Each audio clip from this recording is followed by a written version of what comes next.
Thanks for joining me today. Thank you for inviting me. Yeah, I'm excited to get to know you better. But before that, will you just please tell me your name? My name is Par Chin. Okay, Par. And what do you do? I just graduated high school, and right now I'm a translator at the health department, and that's about all I do right now. That's great. Congratulations on graduating. Thank you. It was a different kind of like a feeling this year, but it felt good to be done. So what are your future plans? Are you going to school somewhere? I'm going to Baylor University this coming August, and I'm hoping to study biology there. What led you into that field? Ever since I was young, coming from a country with an underdeveloped medical system, I've always wanted to become a doctor so that one day I could go back and travel to other third world countries to make a difference. So it's always been a goal. Wow, sounds like you're on your way. Congratulations, Thank you. I'm happy for you. Thank you. So tell me, what country are you from? I am from Myanmar, a small state, Chin state there. So that's my motherland. What was life like back in Myanmar?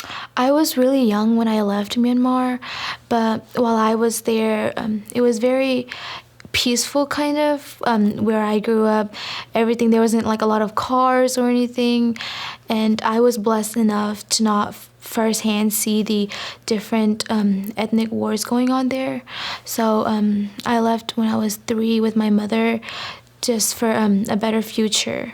But everything there was very it felt like home, being with my grandparents, and just there wasn't like electronic or anything, so it was different from here. So you were 3 when you left. Can you tell me anything about your journey? When I was 3, me and my mother, at that time, my father was in Malaysia working the documents so that we can come to the United States.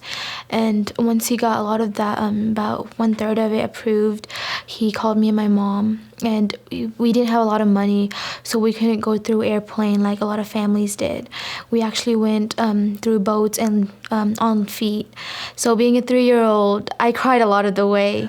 But when I was about 3.5, we came to Malaysia, where there we waited for my parents to be approved to come to the United States. And there we faced a lot of oppression also because we were Christians, and much like Burma, Malaysia wasn't very Christianized yet, and so we were scared that one day, like, the military or the police will come get us while we wait for our documents. But in 2008 of November, we were approved to come to the United States. So we first came to Louisville, but it was during the recession, so my father couldn't find any work there. And we had relatives who were here in Amarillo, so my father came first. And in April of 2009, he came to pick me and my mother and my little sister up through the bus. So we moved here in April of 2009. It was right before my 7th birthday. And how many years ago was that? That's about 11 years ago. Wow. It feels real now, like, to say it out loud. It feels real that, I've been here for so long. Yeah, you have been. Tell me more about your family.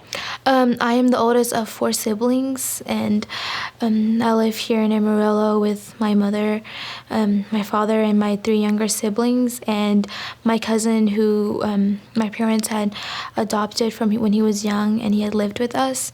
So ever since I was young, I was the communicator for my family, translating, because my parents left everything behind and they came to a world that was new to them and struggled with language barriers and a new lifestyle. So I was the communicator for my family, and it's been hard with my parents with the lack of education and the language barrier, but I've translated many times for them.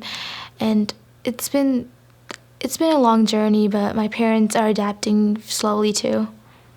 So I hear often about refugee communities and how important young people are, how much hope they have. And I'm sure your parents are very proud of you. you. going off to college. Are you the first person to go to university in your family? I am the first to graduate and to go to university. Wow, that's just amazing.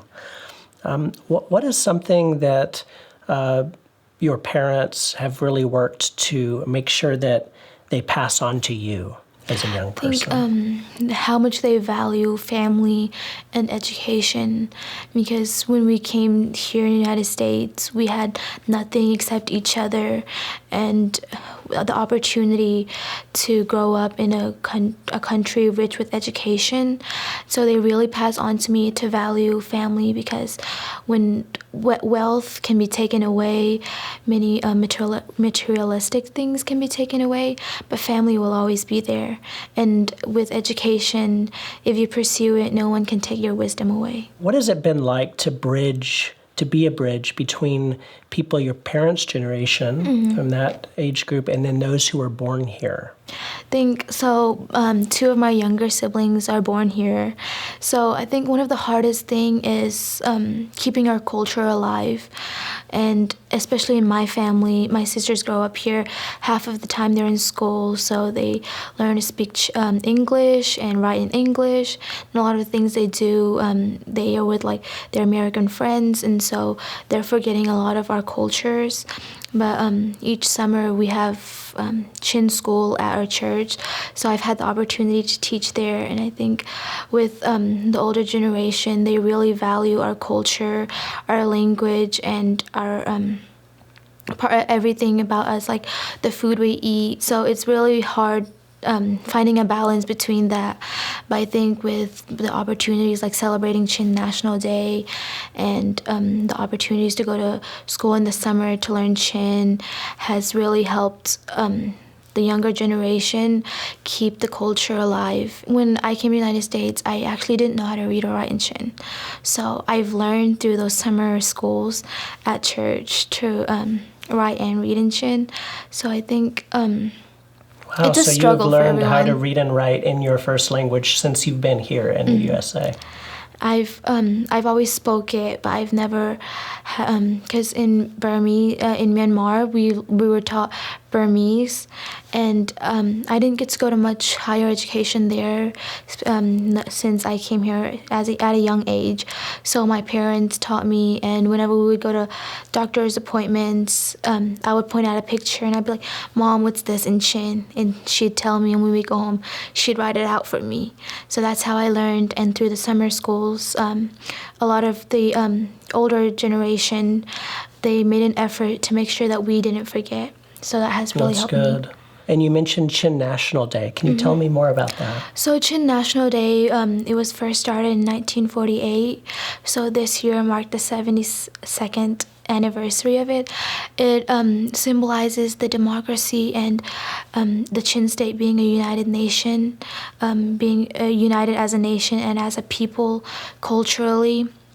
And although our fight for democracy and for peace, it's still being fought, and a lot of our cultures are still being threatened. I think this Chin National Day has helped us to preserve many of our cultures. So what are some of the things that you do at Chin National Day? So for the past couple of years, I've had the opportunity to do some of our traditional dances, and we've taken part in celebrating it through our food and wearing our cultural clothes.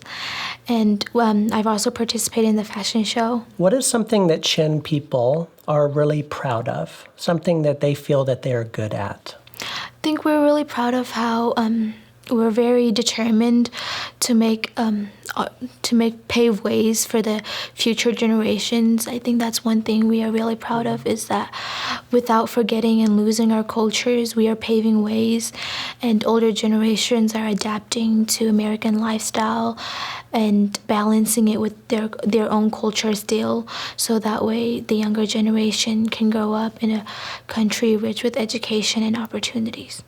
We talk about how Chin people have celebrated their culture, but I know it's not all easy.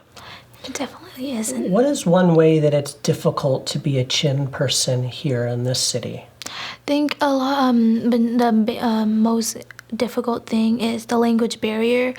A lot of our parents, I've taken them to appointments, and they can't say how they feel or exactly everything about it, and they don't know how the American way is.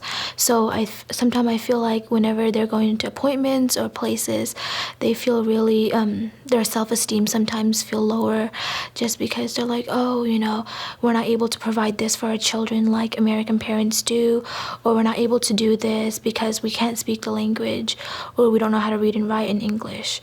So I think just the fact that the language barrier has really lowered their self-esteem sometimes and made them feel like they're inferior, even though sometimes I admire them for that, because they were able to leave everything behind, and that has made them stronger than many other people I've known.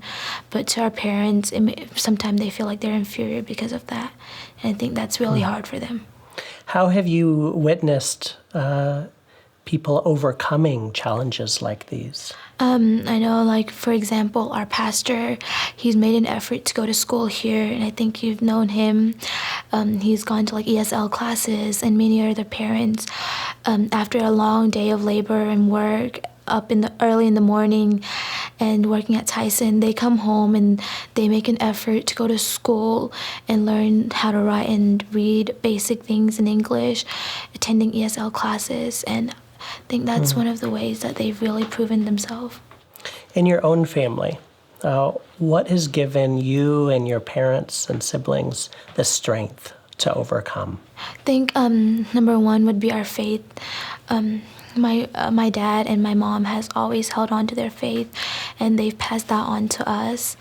And no matter what hard times we go through, we always pray about it together as a family. I think that has helped us to hold on, and the fact that we have each other. I think that's really biggest of it all. So now you've been here for 11 years, and you're an American citizen. Yes, sir. What are some opportunities that you have been afforded because you live here? I think number one would be my education. Compared to my relative who are still in my motherland, I've had a much better opportunity at education, a free education, and although it's beyond high school, it's still hard, but I've been provided with many scholarships, and I think that has paved a lot of ways for me, just because in Myanmar we have to pay for our own education. There's no scholarships or anything, but here, beyond the fact that it's rich in education, for those who are having a hard time getting that education, there's many opportunities, scholarships, academic and financially. So I think that's really... So as a young person, as a student who has been that bridge, what opportunities have you found to serve the Chin community here in Amarillo? I've actually, ever since I was young, through my parents and relatives and people in our community, I've translated for parents, helped filling out documents, and I've also done volunteer work in the community, whether it's through school registration at Margaret Wells. I help translate at those. And recently, with the pandemic going on, I've had the opportunity to use my ability of speaking two language to translate at the health department, to make phone calls to those and inform people in my community. Yeah, thank you for doing that. Thank you for serving your community.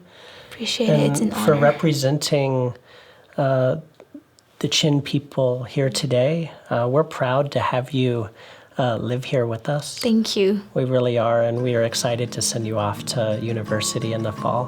Thank you. I'm pretty excited, and thank you for having me today.